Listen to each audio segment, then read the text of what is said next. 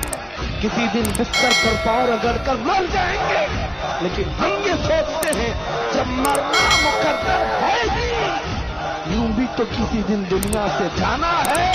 نبی پاک کا نام بلند کر کے جائیں گے، نسلیں اس بات کے لیے سینہ چوڑا کر کے کہیں گی، نہیں، سارے اگر کتے بھونک رہے تھے، میرا باپ میرا دادا نبی کی شان میں عصمت رسالت کے دفاع کے لیے تنہا کھڑا تھا یا علماء میں سے کوئی کھڑا تھا، ان کے فخر کے لیے اتنی بات کافی ہے اور ان کے ایمان کی حفاظت کے لیے اتنی بات کافی ہے۔